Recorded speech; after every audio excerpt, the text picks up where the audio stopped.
Welcome everyone. My name is Nate, and today I'm going to be reviewing Dungeon Encounters from Square Enix. For those of you who don't know, Dungeon Encounters is a minimalist RPG dungeon crawler.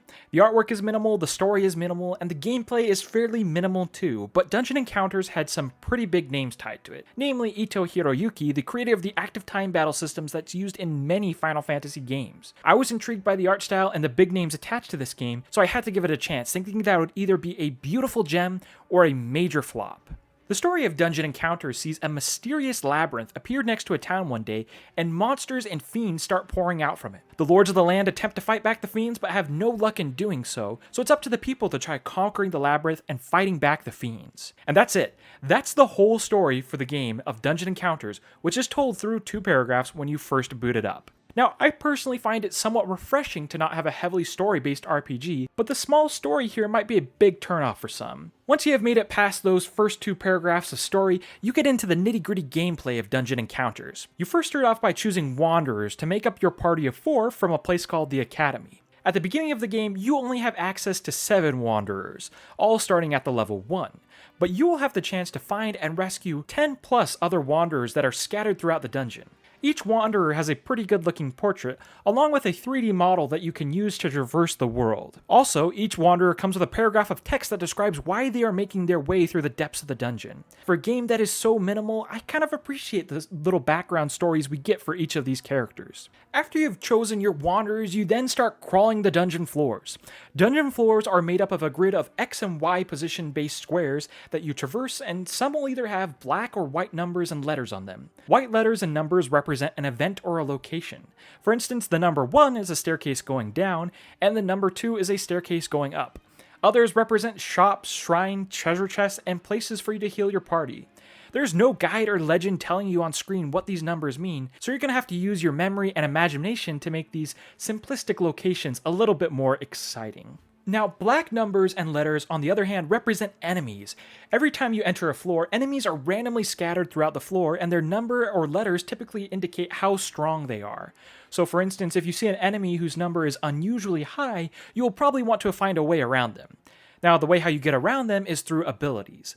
Abilities allow you to do a lot of different things in the game. Some allow you to hop over spaces, for instance letting you get to areas that are blocked by those higher level enemies, and then others allow you to go up or down a floor if a space is available, and some indicate how far away a wanderer is that can be recruited to your party. Traversing dungeon floors, landing on event squares and enemy squares, and using abilities makes Dungeon Encounters feel a lot like a board game. Where a board game at times can feel somewhat slow, Dungeon Encounters actually feels pretty fast, which makes for fairly satisfying traversal even against a minimalistic background.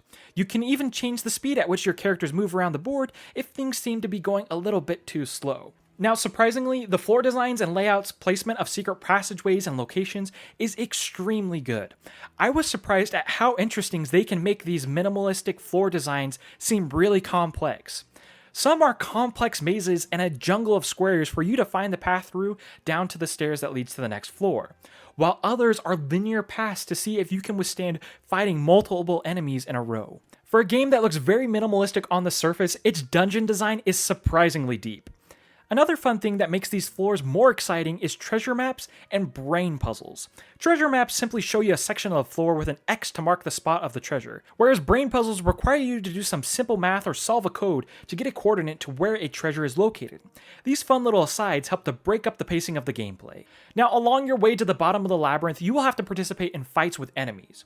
There are hundreds of enemies for you to encounter on your way to the bottom of the labyrinth. Enemies like clocks, iron giants, witches, zombies, and more all block your way in descending further into the depths of the labyrinth. Again, for a game that wears such a minimalistic art style, I was surprised that the enemy portraits really shine through here. They look really good and they're all very interesting. Now, on the other hand, fights with enemies are fairly simple. The battles employ an active time battle system, but the stats of each characters are pretty different from traditional RPGs. Each of your characters and enemies all have 3 visible stats: a magical defense, a physical defense, and HP. In order to take down an enemy, you have to bring their HP down to 0, but to inflict damage on their HP, you first need to bring down their physical or magical defenses. The physical and magical defense almost act like a second health bar that can only be damaged with using a matching attack type. Dungeon Encounters doesn't have typical strength or magic stats that go up as you level up. Instead, your attack power and defense power are determined entirely by your weapons and equipment. It's critical that you gain money and buy better equipment or pick it up as you explore the dungeon if you want to beat higher level enemies, because as you level up, the only thing that increases is your HP and your ability to hold stronger equipment. Now in battle, you can choose one of your two weapons to attack, but you can also use abilities that you have gained. There are no items in this game, so you'll have to rely on abilities to heal your characters, boost your defenses, and even flee from the battles. Battles are simple but can require some deep thinking for taking down stronger enemies if you are underleveled or don't have great gear. The fun of Dungeon Encounters comes from an addictive gameplay cycle of exploring floors, fighting enemies, gaining new equipment, and finding powerful wanderers to join your party. I particularly liked using my abilities to descend down into the dungeon as many floors as I possibly could, and then finding a new powerful ally to join my party. I would then use warp event spaces to return to previous floors and wipe out lower level enemies to help boost up the level of my other party members. I would describe Dungeon Encounters as being surprisingly peaceful. The game doesn't really use a lot of music, and the backgrounds are all pretty simple. Instead, the dungeon levels have ambient sound effects to go with whatever the theme of the floor you are on is. Every 10 floors, the theme of the dungeon switches up. It can go from having peaceful birds chirping, to the clanking of metal in city-themed areas, to the blowing of sand or snow. Going through this gameplay loop and listening to this nice background sounds was very different than typical RPGs and dungeon crawlers, but it was surprisingly refreshing. Now I think that Dungeon Encounters is generally speaking a really good game, but there are a couple of major faults that I want to point out. First, the game is very unforgiving. If your entire party dies due to an accidental strong enemy encounter, you can lose hours of gameplay. One of two things happens when your entire party dies. First, if you have Wanderers back at the first floor academy, you will have to start from the first floor using Wanderers that are currently in the academy and form a new party. You will then have to use this new party to find and rescue your old party members that died, and they will still be stuck on that same floor that they died on. Now, if you picked up abilities and found warp spots, getting back to your fallen comrades can be pretty quick. Even with abilities, it can still take a long time to get your previous party members back.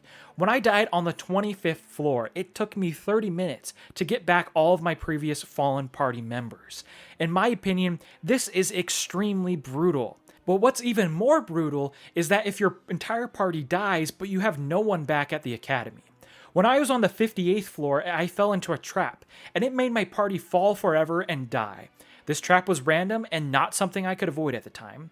Because I had no Wanderers back at the academy, I was given a game over screen that made me choose between either 1, losing all of my progress since the 50th floor, which was about 1 to 2 hours of gameplay, or 2, restarting the entire game from floor 1 with only keeping my Wanderers levels. This to me is extremely punishing and honestly kind of annoying.